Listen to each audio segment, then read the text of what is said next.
She's TikToking. I don't even know how. I don't either. Instagram is as high as I can go. So you know what? If you got Instagram and Twitter, you're good enough. Yeah. I figure a person in her 9th decade, if she can do Instagram, forget it. So there we are. Right. Whenever I hear from PK. Did you fly here from Tennessee? This morning. Wonderful. Good afternoon, everybody. This is so exciting to see all of you. Thank you so much for coming. And imagine a live author. You know, Mark, it's just wonderful. Thank you. And a live audience. That gets a round of applause. So Mark and I have been together throughout most of the Clancy's, the Gray Men, and the occasional extra book. And in fact, Mark has an extra book coming out this summer, which he can tell you about. So there's a movie coming. We'll talk about that. But it's really, I can't tell you how much fun. This is our 32nd year. It has been to go through the entire career of some authors with them every step of the way. Yay. Yeah. My first year, they didn't send me anywhere, but I think it was my second year with Second Gray Man. I came out here for the first time, and then with all the Clancy's, and I've almost always been here in December with a Clancy release or February with a Gray Man release, and then I made the mistake of having a book come out in July of 2019. Yeah, and you remember? Okay, no, well, I think it was. It would have been a hot summer for me, even if I hadn't been. But I was literally like, calling Rip, who I met here later in that day, and I was like, I was walking over to Panera Bread just to work during the day, and I was like, it's like there's 2 hair dryers blowing on my eyeballs. I mean, it was like hot wind in my eyes. I was like, yeah, February, it's different. But we can add in, let's see, Stephen Hunter turns out to be an idol for both Mark and Jack Carr. And who was didn't we have one more? Just you and Jack? Maybe it's just me and Jack and I have been here together 2 to 3 times, 3 times. I think fact, twice. I had pictures. The And last Stephen? time Mark was here, he was here with Jack, whose new book, Jack Carr, comes out.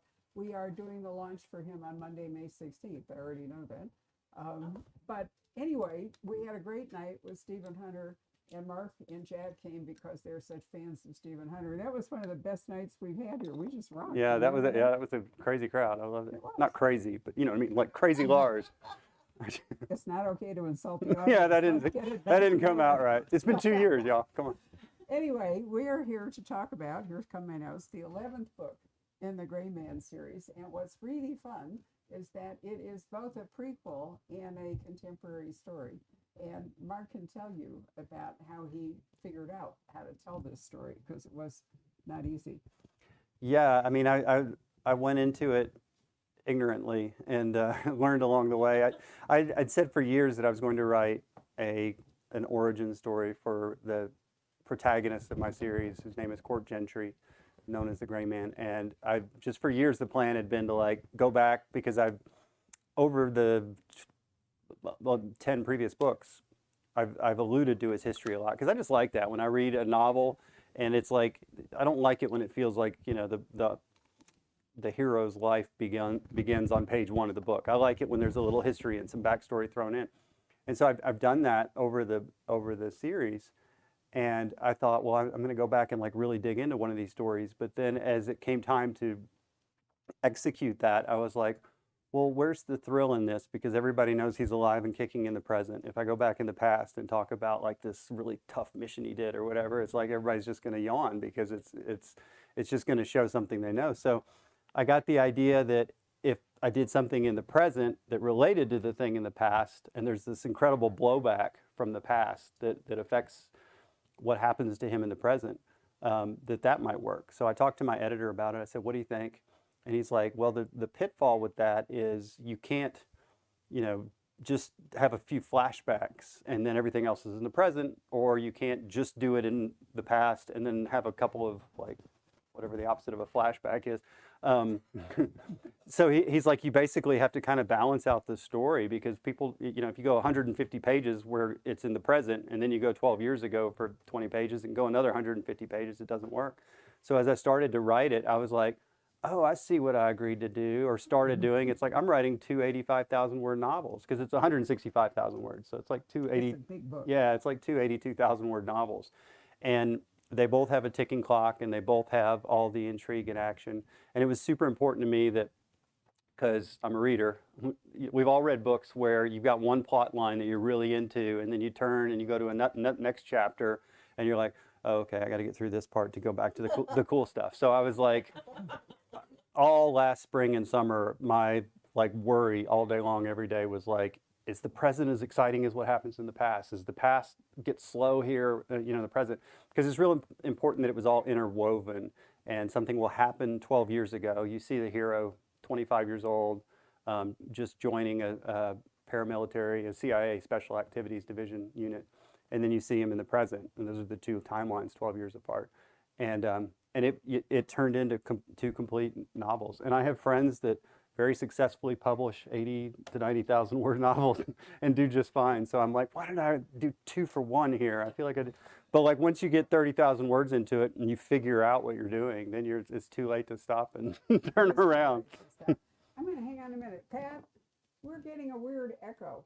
Are you back there? Pat?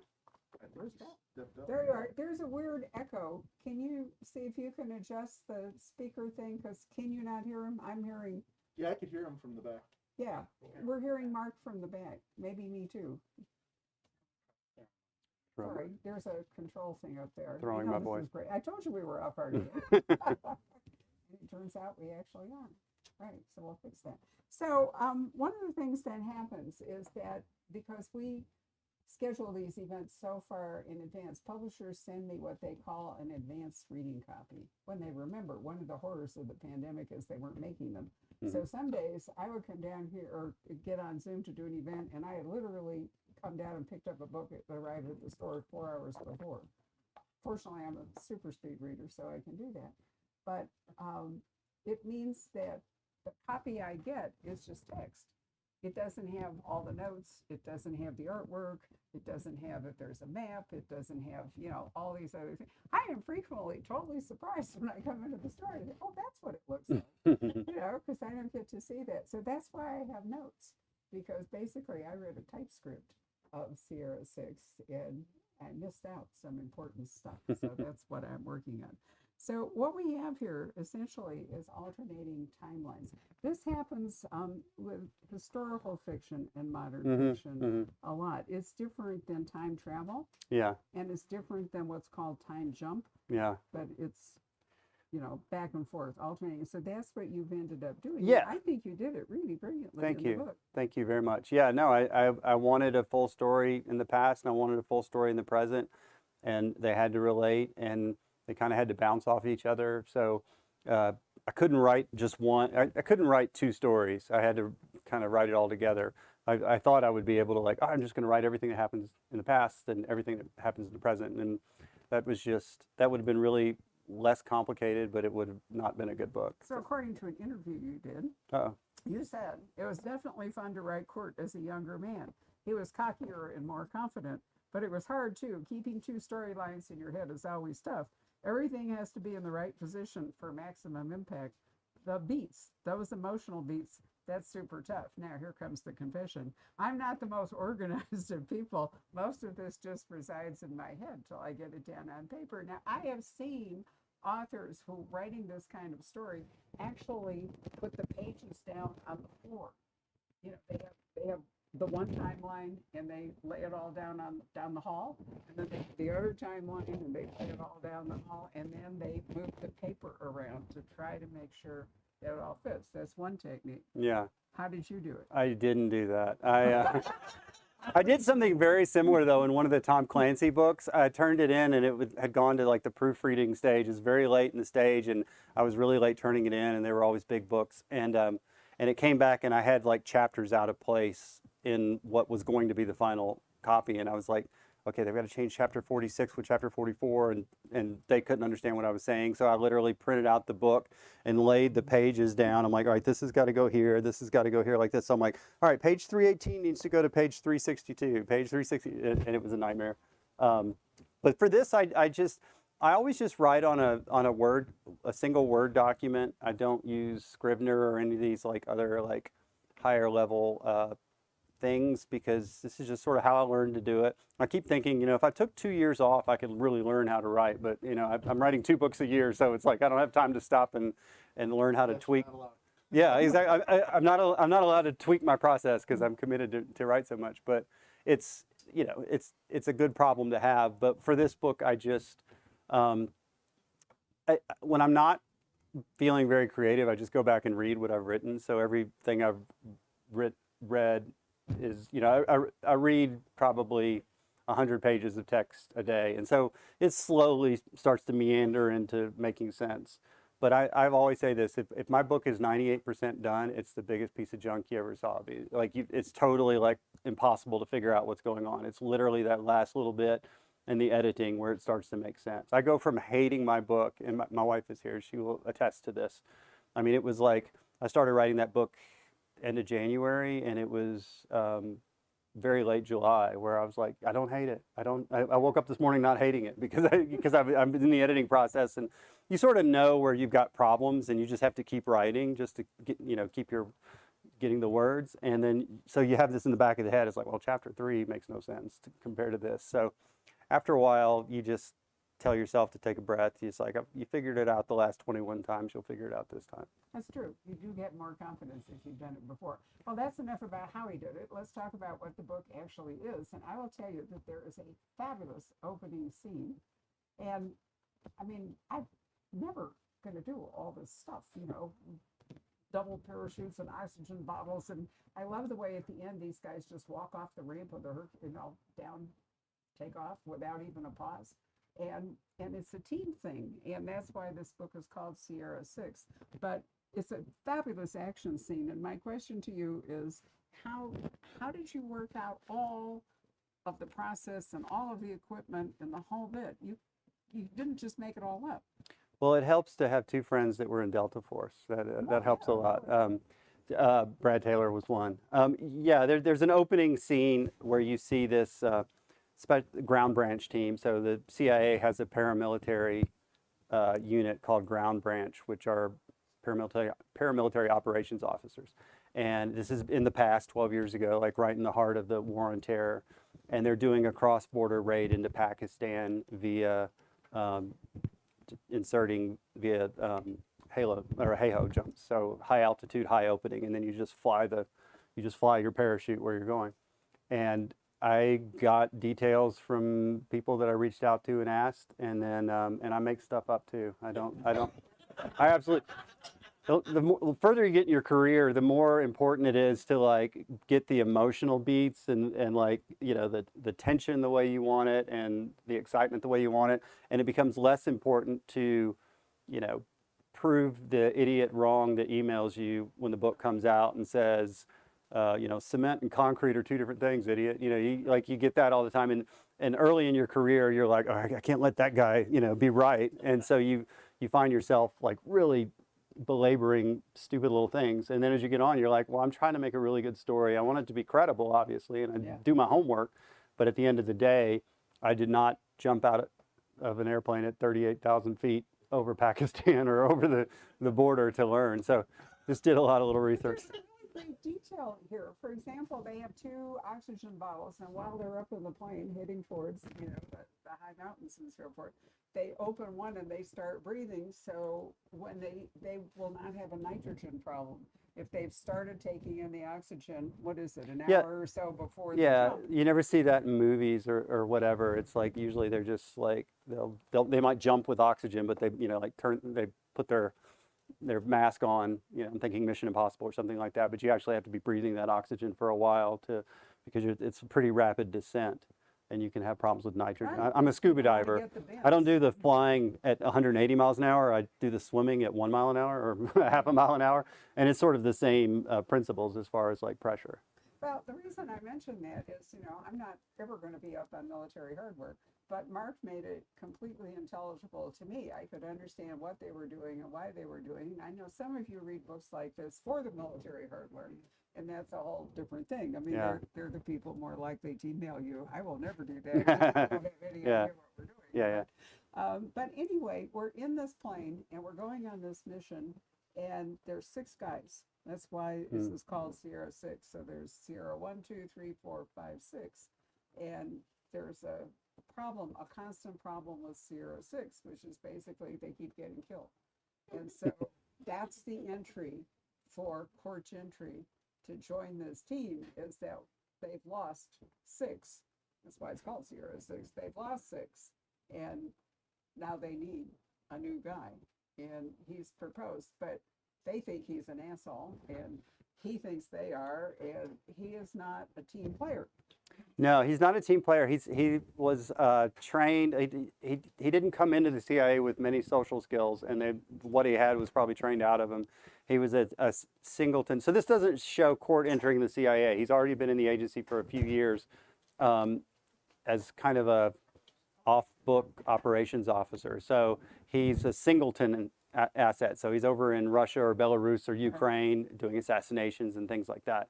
So the book, when you meet him in the book, he is a 25-year-old guy pretending to be a student, I think. I wrote this last year.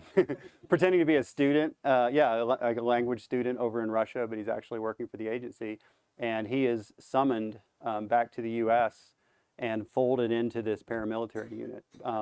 There's a character in the first book, The Gray Man, named Maurice, who only was in for like 1 chapter, and I've missed him for the last 11 books. I'm like, why did I blow him up? You know, and it's like, and they blow a version of him up in the movie. But Maurice, we're 12 years in the past, which is previous to the first Gray Man, if I haven't lost you. And Maurice is there, so you get to see Maurice alive again. I've been waiting 11 books to bring him back to life. Yeah, And Backblast though. We had a lot of notes on that. what's that? Didn't you have him in Backblast? No, he was died before Black. He's referred to a lot because Okay, that's what it's referred to. Court does this sort of thing where he kind of like harkens back to what he learned from Maurice. So you get to see their relationship just a few years after Court was trained up by him. So I think it's kind of an interesting element to the story. But yeah, so Court's brought back in and said, hey, guess what? You're no longer a singleton asset. Now you're on a CIA rendition team. And here's your guys. And the leader of the team is Zach Hightower, who's in a lot of the books. And so Zach instantly doesn't like him, thinks he's 15 years old. And, I think there's a line in there where Hanley's trying to convince Zach that he's all right. And he's like, you don't know what this guy's done. And he's like, well, I know what he did 3 years ago. He's taken my niece to prom. It's like he's a very young guy, and most of the Ground Branch guys are a good bit older. I think Zach's about 40 in the book. And Court's 25, and he doesn't have military experience, which just blows the Ground Branch guys' minds because that is just unheard of. But he does have all these martial tactical skills. He's a real killer. I mean, Yeah. and that actually is a good thing for 6 to be in that position. But yeah, the teamwork or the integration for the team is part of all that. Yeah. But then what I really liked was that you get to find out where Kurt learned all this back in the shooting school with his dad, and there's some great stuff about that. But then we get to meet Julie right? Yep. And she's a really fascinating character. Is this because my memory's fading. This is the only book we're going to see Julie in, right? We'll see. I don't know. That's a good question. You haven't seen her in anything Up till since. now. Yeah, up till now. I You didn't absolutely think have so. it. Yeah. Right. So But since Julie- the past is the future, I don't know what I've done. I've created it. Julie's a great character, and she is super detail oriented. So she really pisses off people because they'll say, like, arrived at 7:40, or we got here at 7:45. And she says, no, 7:47. Now her level of detail is really annoying to people. But gradually we find out that she's on the spectrum, and she knows she's on the spectrum. She knows that she has a form of Asperger's, but that makes her really great as an analyst. And, but makes her hard to be around, right? Or hard to live with, because in many ways Kurt is also. But the two of them, therefore, being the outsiders or more difficult people, they really bond in this book. And I love that relationship. Oh, thank you. Yeah. So Court is on a team, he's on this team, Zach Hightower's Gulf Sierra unit, and they're sent over to the Afghan-Pakistan border for some operations over the border. And sent along with the task force is analysts and other people like that, logistics and whatnot. And one of the analysts is named Julie Marquez, and she just introduces herself to court. And he's kind of flummoxed by women in general, and this young woman is on the spectrum, and he doesn't even know what he like says, well, we didn't have that where I grew up, you know. There's like, he doesn't even know what she's talking about. And so they have this kind of unusual relationship. I want to sort of show his naivete as he's younger, and you know, I thought there would be a bond between like a super young guy on Ground Branch and a young, for her job description, woman who's you know, on the in the shop side of things. And you know, it was a fun relationship to build while 50 other things are going on at the same time. Well, they're both unusually qualified for the positions that, you know, they're filling in the book. But let's go to the present, because in the present story, there's this marvelous woman. She's an Indian woman, and she's basically in a place not far from the Turkish embassy. Where are we, in Algeria? In Algeria, yeah. We're in Algeria, and there's Kurt is about to break into the grounds of the Turkish embassy to acquire an asset. And she is flying a drone, a little teeny baby drone, over the ground. She's wonderful. Oh, And thank you. she winds up in serious jeopardy. Yeah. And I thought that the parallel between Priya and then Julie, you know, that you have these two women with young and with great skills, was very well done. Did you think of Priya? Which story did you start writing first? Well, I think the story in the past, because I never had created that story before, but I'd alluded to him being on the paramilitary team or whatever. So I think I thought like, well, what is the issue in the past that, you know, sets it off? And then you try to figure out what he would be doing in the present that would relate to that. So this young woman named Priya Bandari just got out of college, and her dad is sort of an intelligence, like a former intelligence officer for the, Indian intelligence, and he's working sort of a private job, and he hires Court on the dark web to be the dude on the ground, and he has to hire his niece to be the intelligence, surveillance, reconnaissance asset. And she's just like has a computer science degree and has learned about drones. And at one point she's like, this isn't my first time doing it. And it's like, yeah, no, it was her second time doing it. And then immediately things go completely haywire on this first mission. And then Priya is imperiled, and Court realizes that it's pretty much his fault that she's imperiled. So he's got to sort of, he runs into a ghost from this previous mission, and that imperils Julie. And so the two of them end up having to kind of work together, because they both have very personal reasons for the conflict in the present. They do, and they're not supposed to know who each other is. So he's cobalt, she's copper. Or is it the other way around? I think, yes, you're right. Okay. Yeah. So they just speak to each other in code names. The title of this book, code name Cobalt, and she's called Copper. And when she gets into trouble, he has to figure out some way to track her and to see if he can help. So this book takes place in the Afghanistan-Pakistan border. We're in Mumbai. We're in Algeria. Do we actually go to Washington at any point, or they're just? I don't think so. But yeah. In the past, there's a scene. Yeah. Yeah. You're I thought there was. You're in a boardroom at Langley. Yeah. So, have you been in the Turkish embassy in Algeria, or did you No, just make it up? I've been to Algiers, and actually I was trying to use the Russian embassy because I was at a hotel next door to the Russian embassy, and somebody had pointed out that the Russian embassy like shared a wall with this hotel, and I'm like, well, there's a story. And that was like in 2014, and I hadn't come up with one yet. So then I was like, yeah, this is where I'm going to do it. I'll make it Russians, and as I was looking into it, I was going like, yeah, logistically that doesn't really make sense. And not that I was worried about being called out on it. It was just kind of like, well, here's the Turkish embassy. I like where that's situated, and it just made more sense. I wasn't able to go to Mumbai because of COVID. I tried this time last year. I was trying to get in on a tourist visa, and those were closed off. And then business visas were still allowed, but had to be approved on a case by case. And I was just waiting for months on that, and then they closed business visas down as well. So I got really, really lucky. I just got an email from a woman, and she's like, "Hey, my name's Reedy. I live in Mumbai. I'm Indian, and I want to be a writer. Do you have any advice?" And I'm like, "I don't have any advice, but I need some help." That's not really how it happened, but no, I mean, she was just saying that she enjoyed the books, and I was like, "Oh, that's cool. You're in Mumbai. I'm writing a book about Mumbai, and I can't go right now." And then I just waited for a reply, and then she replied. She's like, "Well, if there's anything I can do to help," I'm like, "All right, I'm going to need you to go and see if the lockers at this train station." So yeah, exactly. And she did. Actually, she did it all on her own.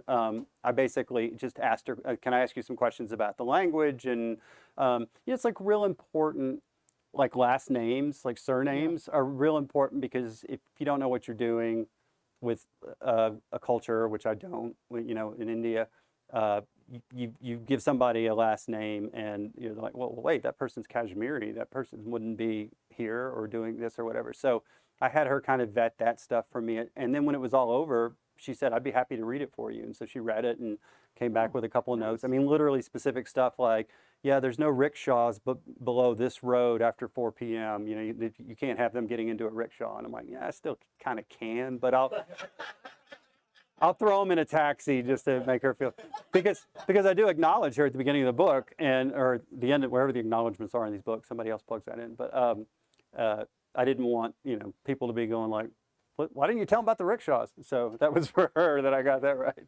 This is so much fun. I once did an undercover mission for Dean Koontz. He said, "I need pictures of Scottsdale and all around." And I thought, maybe he's going to move here. Wouldn't that be great? So, I sent him some pictures, and I had no idea why until Quicksilver published in January. And Quicksilver, the whole thing takes place right in here. And I thought, aha, I was doing an undercover, just like those women for Dean, which I was happy to do because it's a terrific book and has some of the most amazing writing ever. I love him. Dark Rivers of the Heart. If you like spy novels, you're not going to think Dean Koontz off the top of your head, but Dark Rivers of the Heart, it's an old one, I guess 80s or something, maybe early 90s. It's a really cool spy / psychological horror. Don't listen to my explanation. Just read the book. The book is really, really good. He's a very talented guy. Quicksilver is an Arizona book, and I can almost quote you, but he has the best sentence on page 60, starting chapter 8, that I've almost ever read. I mean, it is so fabulous, but you have to know Arizona to appreciate just why it's so wonderful. So it was our crime book of the month for January, which I thought, I try not to take authors that you really know and do that, because part of the point of belonging to one of our Books of the Month club is you get to meet new writers, that you might miss. But I just couldn't pass it up. Yeah. It was so great. So every once in a while, an old master can really surprise you or really hook you. Yeah, I'd love to meet him someday. It'd be really impressive. Well, I can do that. I know she just told me a story in the green room. It's not green, about Bernard Cornwell, Jean Le Carré, and I'm like, wait, Jean Le Carré? Like your stock just went up even more. I corresponded with John. His name is David Cornwell, and he signed books for us for a long time from his home in Cornwell. That's so awesome. Bernard Cornwell. Yeah. I do actually. Bernard, can I digress here for a minute? I love to digress. Bernard Cornwell. Do you all know the Sharp series, which is absolutely brilliant? And then he wrote the Saxon Chronicles, which have been on television. He's a wonderful military fiction, but historical military fiction. So Patrick O'Brien is something of an analog for Bernard Cornwell. Anyway, he is notoriously curmudgeonly, and he was here to do an event, and everybody was all excited. And towards the end of the signing line, 2 parents stepped up with this little boy, was clutching a book to his chest and looking ecstatic. And the parents said, "Well, it's his birthday," they said. "So we flown him up here from Dallas, just so he could meet you." And then they said, and we stopped at the airport on the way at Barnes & Noble and bought the book. And Bernard looked at me. He was waiting for me to just blow, and I looked at Bernard. We both smiled. How nice, I said. It's wonderful that he has this chance. They didn't know you were going to have them for sale at the bookstore, did they? No, but I mean, it was really a great moment to realize you guys kind of know how it works, but there are loads of people who don't have any idea how it all works. And I think you have to be kind when that happens, Yeah, sure, instead of sure. being indignant. Yeah. But anyway, Bernard rose to the occasion. And then afterward, we went on a trip. So it was great. Anything else we want to say about the book? We don't want to spoil the plot. Yeah, it's one of those that's kind of tough to talk too much Yeah. in depth about because of the plot. But it's, you know, But the characters in this book are just wonderful. They really are. I think Mark has outdone himself in his characterizations and the two women, because there's this thing that you have to be for authors. There's a lot of pressure to be what you're writing, and I think it's fine for men to write about women, and I think it's fine for women to write male characters. I mean, they're authors; they're supposed to be able to make stuff up, right? yeah. But I thought you did a brilliant job. Yeah, with the two people women. people write about dragons. They're not dragons. You know, not comparing women to dragons.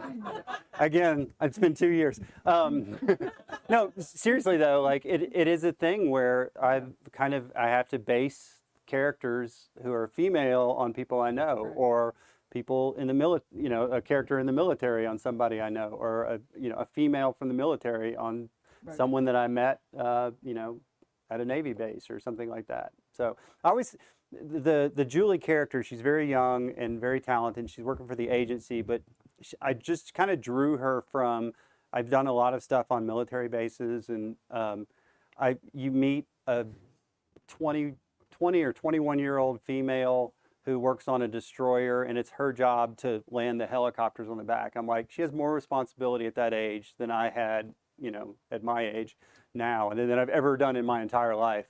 And it's just no big thing, and so you kind of want to like sort of shine a light on that, because you kind of forget, that not everybody in the military is a Navy SEAL.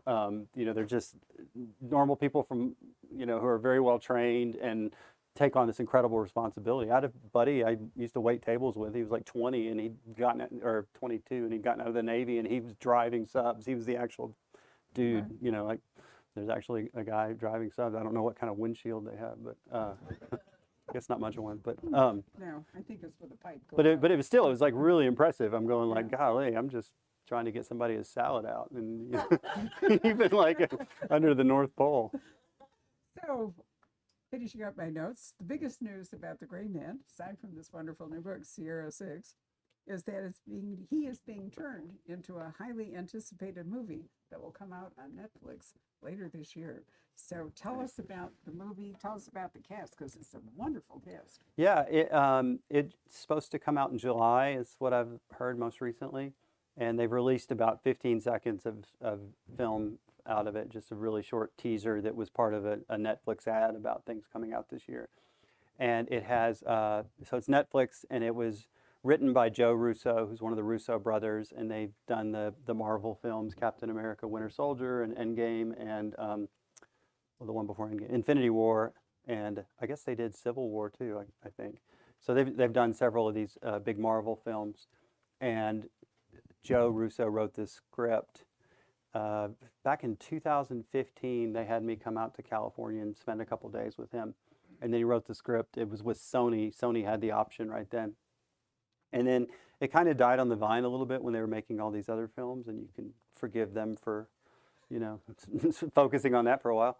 But it came around to Netflix. I think Sony sold it to Netflix, and then the Russo brothers jumped back on and said, we want to use our script. We're going to tweak it a little bit, and we want to use Ryan Gosling and Chris Evans. Actually, they offered Chris Evans the role of Court Gentry, and he turned it down because he wanted to play the villain as written. If you've read the first book, The Gray Man, the guy Lloyd, who's like the villain, that's who Chris Evans is playing, but Chris Evans is playing a very beefed up version. It's not really how I wrote him.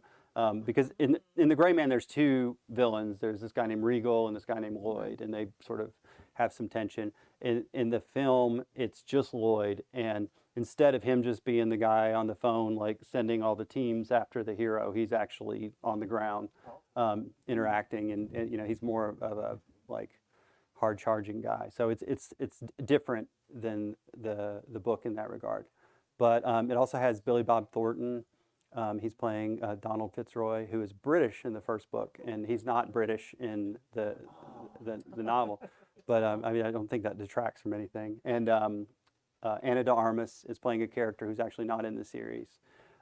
Denny Carmichael, who actually doesn't come along till book 5, they have him in this. They're trying to build this as a franchise. So they have to sort of show things from a longer story arc and not just tell the one story. So they're setting it up for the future. And so Denny Carmichael is played by, oh boy, Reggae Jean Page. Oh, yeah. from Bridgerton. Do you remember Bridgerton? I'm bad, yeah. The Duke, who was And then Suzanne Brewer is in it, and she actually doesn't come along till book 5 either. And she's played by Jessica Henwick. And there's Alfre Woodard is in there. Yeah. It's a really good cast, yeah. Actually, Regé, amazingly enough, played the coroner in Vera. Several episodes of Vera, if you happen to have watched it, the Anne Cleve series. So he's had an interesting background. Did we make it clear whether this is a film or long form television? It's a film. It's a film, and of which they want to do more. Hopefully, this does well, and they will do that. Do another book. It's not a series, but it will be released on Netflix in July, as far as I know. But it could be. It could be a series. If Yeah. you all think back to Reacher, Yeah. which came out as a film. Did you watch Reacher? Right. My husband, who has not actually read the books, got so hooked he watched 5 of them in a row. Right. To see, how you really, they did a very interesting job. That's with terrific. I want to see it as soon as I get a second. It's the woman, in my opinion, that steals it. I think that the woman police officer is absolutely fabulous. I agree. Yeah, I think she makes him more credible. There's an emotional heart that she achieves. But we did a really interesting interview in the New York Times relevant to Mark, which was saying was that, television is a different medium. Film is a different medium, and you can't expect fidelity to the books because lots of things have to change, whether it's physical stuff or characters change, or for those of you who watch Bosch, you remember that Bosch is not a linear progression through the Bosch novels. It's pieces of this novel and pieces of that novel that have come together to create a franchise. So you have to, as a reader, you have to go into it recognizing that what you're going to watch is going to be different than the books, and that's okay. Yeah, I mean, when you're reading a book, you're reading one artist's vision. I'm a writer, but I mean, it's an artistic enterprise. And when you're watching a film, there's a cinematographer, there's a director, there's a screenwriter, there's 5 screenwriters, or there's 12 screenwriters, there's assistant directors, there's all these other people, and they're creative people as well. And I get it on social media all day long, every day. It's just like, they can't change this, they can't change that. And some people feel like they should adapt the page, they should just be engineers, and they should look at the page, and then they should just like render it exactly like that. And for a lot of reasons, they don't do that. The opening of the Gray Man film, I read the script, that's why I don't know. I haven't seen it yet, but the opening of the Gray Man film, the opening of the Gray Man novel takes place in Iraq during the war. So I wrote it in 2007. So, and that's not really, it doesn't make sense to open the Gray Man film franchise during the Iraq War. So it opens in a completely different setting, and it's completely different. The first 10 minutes of it don't really look like, the Gray Man novel, and then suddenly Court goes onto this plane, which everybody shoots each other, and that goes crazy. And then you're like, okay, there it is. And then from there, a lot of the huge big set pieces that are in the Gray Man are just rendered really, really well in the screenplay, and I'm sure they'll look great on screen. There's a scene in Hungary with Laszlo Szabo. It's like this cistern that Court gets deposited into, and there's this chateau in Normandy that's kind of the center of the third act, and all this activity in Prague. So there's a ton of stuff that's very, very similar to the book. I think it's probably 70% the book, and that's more than any author has a right to ask.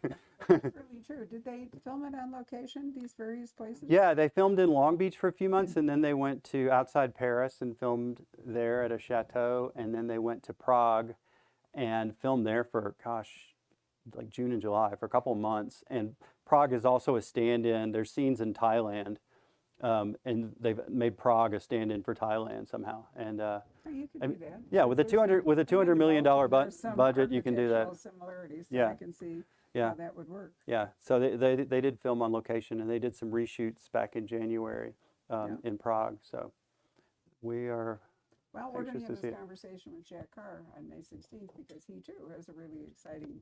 But I'm trying to remember, is his a movie or His is a series it is on a series with Chris Pratt, right? and Amazon. I Very think, yeah. exciting. And then CJ Box, he'll be here to kick off his tour on March 7th.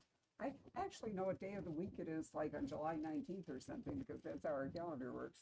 And CJ has the Joe Pickett's coming online. He's already had his Montana, Big Sky. And anyway, he sent me a hilarious picture of himself in a director's chair with a whatever it is from Calgary, because they're filming the Joe Pickett's in Calgary, which he says looks like Wyoming. It's not actually Wyoming, but looks like Wyoming. And remember, the Longmires were filmed in New Mexico. And most of that has to do with the subsidies or grants that states and countries give to film companies. Yeah. And apparently Wyoming is Yeah. not doing that, so that's Right. why they've ended up in Canada. Apparently and Atlanta Mexico. is. They're filming so many movies Yeah. in Atlanta. They must just, I don't know what they're Yeah. doing. They're just printing money and It's giving not- it to the it's not studios. Hollywood anymore. Yeah. I think you have to recognize Yeah. that, or they Yeah. do stuff. Doesn't have to be there. Right. Yeah. So, any other exciting news? Tell us about the August book, and then we'll take questions. Yeah, July 5th. It's called Armored, and it's not, July? yeah, Oh, July okay. 5th. Unless you know something I don't, and it's Well, entirely possible. I saw it go by me as August 18th. When I just You would be pulled out the notified event before I was notified would if they be. if they That's very changed the true. date. That's for sure. I believe it's July 5th, but it's called Armored, and it is the first in a series, and it is a completely different from the Gray Man. And I put a book out called Red Metal a couple years ago, and then to this day I'll get emails from people going like, "You tricked me into buying that because there's no Gray Man in it." Next time I'm here, I'm going to print out like my 10 favorite emails and read them to you because we'd have a lot of fun. I think that would be They absolutely have a lot of great. fun. Well, actually, just the day before yesterday, don't get me started. The day before yesterday, a guy from Ireland was really, really angry because in my book On Target, a character was drinking Jameson, which is a Protestant drink, and no Irish Catholic would drink it. Well, the guy was never claimed to be Irish Catholic. He lived in Dublin, but he was just an assassin. And he was so angry about it, and he's like, this really set me off, and blah, blah, blah. And I said, okay. And I just emailed him. Like, usually I know where my wife gets so mad at me, and she's like, you only respond to the mean people. It's not true. It is true. But I responded to him, and I was like, hey, send me your book about my hometown of Memphis, Tennessee, and I'll check it for errors. And then in parentheses, I put, hey, I'll give you a tip. All we do is talk about Elvis. That's all we do. And then, as they always do, once they realize they're actually talking to a human being, they fold up like a cheap suitcase, and they're like, oh, what are you talking about? I enjoyed it. Yeah, but Armored was originally released in December as an audio play. So it was a 5.5 hour audio play, so just kind of like an old-time radio drama. They have actors and sound effects and music, and I wrote it for that medium, but I retained the rights to it, and Tom Colgan, my publisher, read the audio play, and he's like, yeah, we want to put a book out. This is really good, so we want to put a book out. So I wrote a big Mark Greaney-sized book, 150,000 word book. It's greatly expanded. What's happening to you? You're getting bigger and bigger. It happened about 10 years ago when I met this guy named Tom Clancy, and suddenly my 100,000 word Gray Man turned into 160,000 word Backblast, and it's like it never really went back. But yeah, I say it's an unforced error because you don't get paid more. It just takes longer to write, and you kind of get more in the weeds. But it's actually, these are the books that I like to read, and the minute I change things into something that would like make more business sense is the minute I'm just going to tank. So I'm just going to keep doing it the way that I like to do. Yeah. There's a lot of superstition connected with writing a book. If it worked one time, then why mess with it? Because it'll probably work again. He's right. It is July 5th. They changed it. So. Where did you get that cue? What? Oh, did you just look it up? Oh, okay. Right. Is there someone talking in your ear? On the great encyclopedia of books tells me that currently it's July 5th. However, that doesn't actually mean anything because one of the frustrations of trying to do so many, sometimes we do like 3 a day. I mean, I have real Zoom fatigue on many occasions when we stack them up. But I have everything all set. I counted for every day in March, and then suddenly I get an email saying, Stuart we have to change it. Of course, there's another author involved, so now it's a whole new negotiation. Or the books aren't coming, so can we move it? No.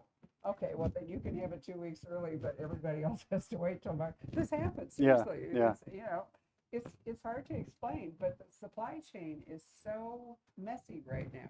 There's not enough paper, there's not enough printing time, and so stuff you think is going to happen Yeah. can change. Yeah. And, you know, it's frustrating for you guys sometimes. You think, oh, good, I'm going to have this book on such and such a date. And you may not. Yeah. You know, Everything's it's just screwed the up. way it is. Yeah. So currently July. So you don't really want to come back to Scottsdale in July. I'll do it. I'd be, will? yeah, I love coming back. Yeah, Okay. have me back. All I'll right, I'll we'll show up. figure it out, all right? If you say yes, I'll May show up. have to be the July 4th weekend, or we'll figure it all out. Yeah. Because, you know, most people in Phoenix leave for the July, but that changed Uh-huh. with COVID. It used to be that the town completely emptied out and we never booked anything around July 4th, but I don't know if that's true anymore. So we'll find out. How about questions? You get to call. Oh yeah, go ahead. So right now I'm reading the last Jack Harper. Mhm. So now he's involved with the CIA, kind of begrudgingly, hmm and Court seems to kind of be the same way. hmm Have you two talked about writing the two characters? No, I mean he and I are friends, and we've talked many times, but we really haven't gone into the direction of our characters or like the similarities and differences. I mean, he, you know, when I read the terminal list, I'd say my only professional jealousy that I have is like when I read somebody else's idea and go, God, I wish I thought that up. You know, it's like it's not about sales or you know, any other type of success. It's more like, oh, I need ideas, and this guy has one that I can never use. So like I was a fan from the beginning, but we haven't really talked about it. And you know, my character's relationship with the CIA is kind of in flux. It's funny now when people don't know anything about my series and they say, tell me about your character, and it's like, how much time do you have? Because we're 11 books in, and I can't say that he's, you know, on the run from the CIA. I can't say he's paramilitary or a singleton or, you know, X, because he still does things for them. So it gets a little more complicated as time goes, and I'm sure Jack is on book 5 now. So I guess, you know, he's According to his email this morning, he is. We talk all day, every day. He's doing the line edits for having finished the gun show yesterday in Salt Lake City. He wanted to be here, but unfortunately he had to do these edits for the book because they moved the pub date forward. So yeah, but we'll get to find out. yeah. Who's Zach Hightower based on for you? Isn't he great? You know, who's he based on? He was kind of based on a couple of guys that were instructors at a firearms school for civilian contractors that I went to. They were just really, really, really funny, but really, really dry. Like they would die before they laughed at their own jokes. You know, that type of humor, and it's that gallows humor because, you know, they tell you stories about, you know, being under fire in Iraq or Afghanistan or something like that, and it's like really, really funny, but you're like, oh, I can't laugh at this. I wasn't there. I didn't deal with that. But you know, they're just kind of humorous guys. I didn't write him for comic relief. That just sort of happened in the dialogue, and then it just became a little more and a little more. In this book, though, you'll see a different Zach because it's 12 years ago, and it wouldn't have made sense to make him as much of a wisecracker because he's lost 2 members of his 6-man team in the previous few months, and he's dealt with a lot. It's the height of the war on terror, so it wouldn't ring true to have him be the comic relief of this thing. He's running the whole show.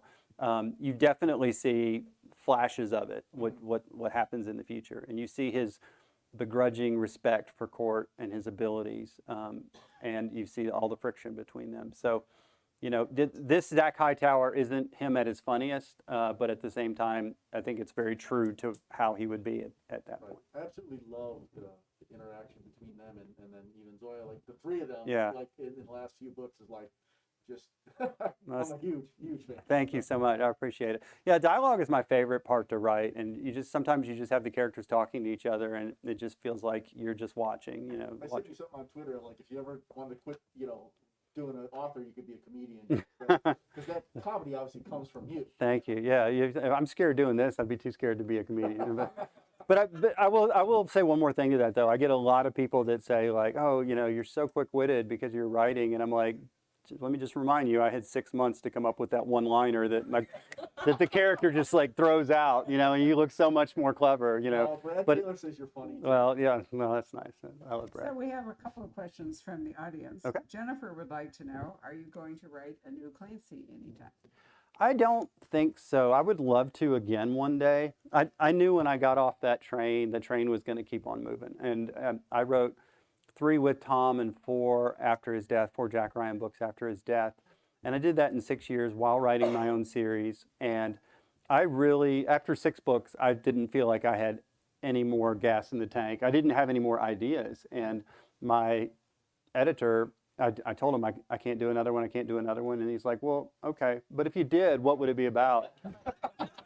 And then I was sitting there having lunch with him in New Orleans at the time. And 10 minutes later, I was like, damn it, I know what you just did. Because he got me excited about it. Because I was like, well, I'd always thought about this and this. And if they were somehow, the Ryans were involved. And then after like 10 minutes, I'm like, okay, I want to write this book. So he got me for one more from that. But I just felt, it was the end of 2016, and now I have Red Metal, which is a series. I'm working on the second one. Hopefully it'll come out next summer. COVID really slowed down any travel opportunities. Rip, my co-author, and I are hoping to go to Asia, to Taiwan and Japan this year. And he's working on it right now. I'm working on Gray Man 12, and then I'll start working on Red Metal 2. We still don't have a title. Well, we've had about 60 titles, but none of them are good What's yet. wrong with Red Metal too? Well, it could end up being Red Metal too. I would shoot for something else. And then I have the Armored series. Does Red Metal and Armored have the same thing? As No. It's a whole, there's 3 totally different you worlds. mentioned those 2 together. Yeah. So Red Metal was originally written as a standalone novel, and then they picked it up for another one. Armored, I wrote it as a standalone audio play, and then it turned into a 2-book so far. Speaking of Clancy, Mike Madden wrote 3 really good ones. I thought his last one, before he moved on to something else, which I can't tell you about, but one day will, was absolutely terrific. And now Don Bentley and Mark Cameron are writing the Clancy's. Mark is writing Jack Ryan Sr., and Don is writing Jack Ryan Jr. Mhm. And he'll be here June 5th, June 4th. Mark? No. Don. No, Mark not, but Don. Yeah. One way or another, Zoom or, it's hard to know at the moment Yeah. whether anything is going to be live or Zoom. It all depends on so many things. But Don Clancy comes out on June 4th, and he'll either be here or will be on the screen with that one. But I think they both do a very good job, and I really like Mike's books. I thought they were great. Yeah, absolutely.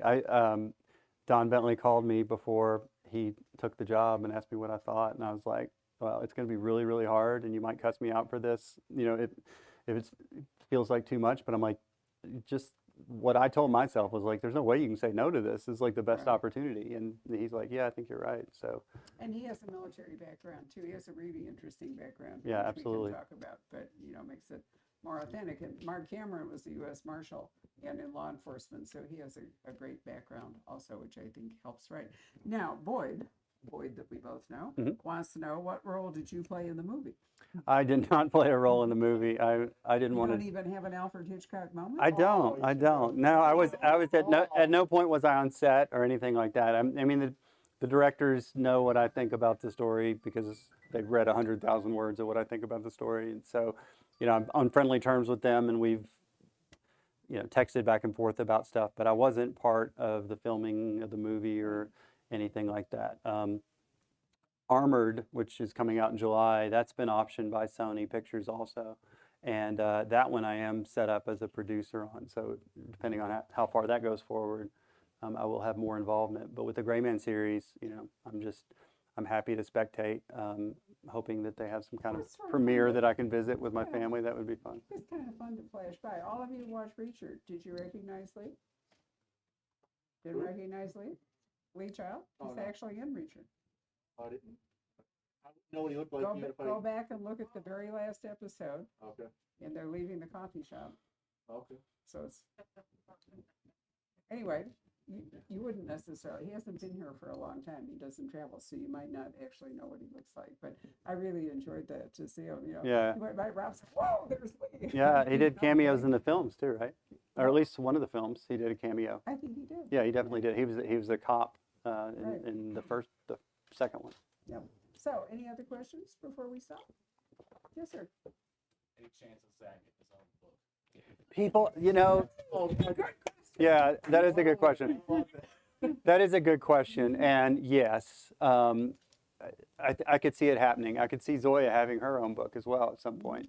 I don't know when it would be. Like, I know this next 6 books that I'm supposed to write, so it's not going to be anytime soon. But I mean, people have been saying that for a long time, and I would love to flesh him out a little bit more in the book Burner, the 12th Gray Man book, the one I'm working on Is that now. what it's called? That's what I'm calling it until the So they marketing, change it? yeah, until the marketing people tell me otherwise. But I usually have pretty good luck. Sierra 6 was mine. I think there's only been 2 Gray Man books that weren't my Really? titles. That's a very good average. Yeah, I've had a pretty good average. I mean, we've definitely bounced around, you know, different ones to see what people liked. But in Burner, you see a different side of Zach. So he's getting more fleshed out as a character. I don't want to make him just the, you know, the comic relief guy. Yeah, He thank really you. is. He's a big- I Thank think you. he's terrific. I really hope if they continue with the film, they get Ryan Reynolds to play him. I think that would be a really cool back and forth. So there you are, hearing it terrific. Any other questions? Oh, well, I just want to let you know, like you said, that people might be bored if you did a real, you know, Mhm. total origin. I would Yeah. not. As a All fan, right. I would not. I would love like I want to see this them. works really I want well. to see them when he's grown up with his father and brother. Like Yeah, way yeah. So I do have plans in the future to do other things that involve the very beginning before he was not. But again, it would be something that would relate to the present. So Now that, that you've learned how.